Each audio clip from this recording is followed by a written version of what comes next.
4వ తారీఖున జరిగే కౌంటింగ్ ప్రక్రియ మినిట్ టు మినిట్ అప్డేట్ కోసం ఉదయం 8 గంటల నుంచి సాయంత్రం ఫలితాల వరకు మా కేటీవీ తెలుగు ఛానల్ లైవ్ చూడండి. ఉమ్మడి ఆంధ్రప్రదేశ్ రాష్ట్రం ఏపీ తెలంగాణగా విడిపోయి వచ్చే నెల 2వ తేదీకి 10 ఏళ్లవుతుంది. విభజన సమయంలో రెండు రాష్ట్రాలకు అనేక హామీలిచ్చారు.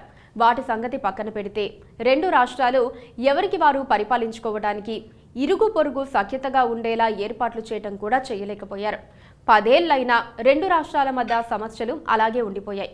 రాజకీయంగా సఖ్యత ఉన్న ముఖ్యమంత్రులు కేసీఆర్, జగన్ 5 ఏళ్ల పాటు ఒకే సమయంలో ఉన్న పరిష్కారం కాలేదు. అసలు చొరవ కూడా చూపలేదు.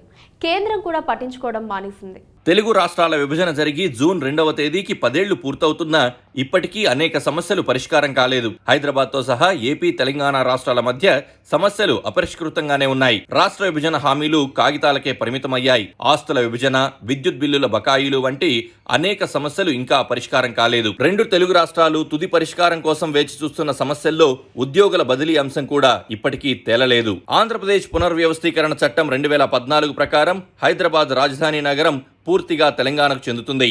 కానీ 10 ఏళ్ల పాటు ఉమ్మడిగా ఉంటుంది. 10 ఏళ్ల తర్వాత అది పూర్తిగా తెలంగాణ రాజధాని. అధికారిక వర్గాల ప్రకారం రెండు రాష్ట్రాల మధ్య చట్టంలోని షెడ్యూల్ 9, షెడ్యూల్ 10లో జాబితా చేసిన వివిధ సంస్థలు, కార్పొరేషన్ల విభజన అనేక అంశాలపై ఇంకా ఏకాభిప్రాయం కుదరకపోవడంతో అవి పూర్తి కాలేదు. ఏపీ పునర్వ్యవస్థీకరణ చట్టం ప్రకారం 89 ప్రభుత్వ కంపెనీలు, కార్పొరేషన్లు 9వ షెడ్యూల్లో జాబితా చేశారు. చట్టంలోని 10వ షెడ్యూల్లో AP state cooperative union, environment protection training and research institute, AP forest academy, centre for good governance, Andhra Pradesh police academy వంటి 107 శిక్షణా సంస్థలున్నాయి. రిటైర్డ్ బ్యూరోక్రాట్ షీలా బీడే విభజనపై సిఫార్సులు చేసినప్పటికీ ఈ అంశం అపరిష్కృతంగానే ఉంది. విభజన తర్వాత విద్యుత్ సరఫరాకు సంబంధించి బకాయిలు చెల్లింపు విషయంలో కూడా రెండు రాష్ట్రాల మధ్య చర్చలు ముందుకు సాగడం లేదు.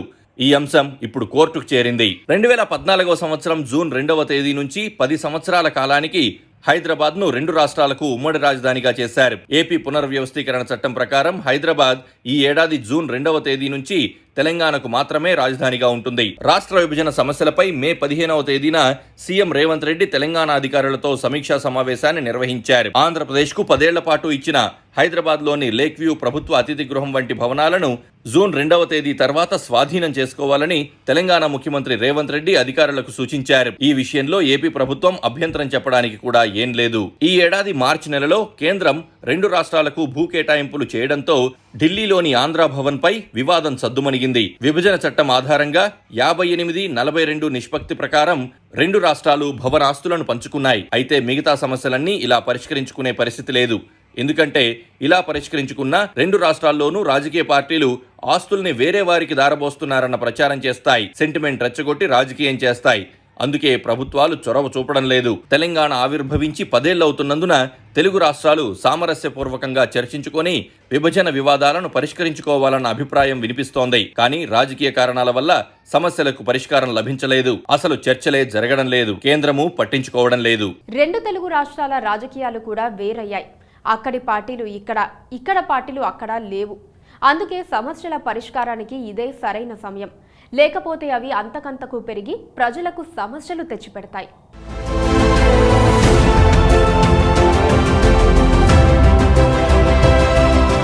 Please subscribe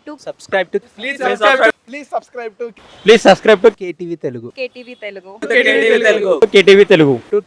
Telugu channel.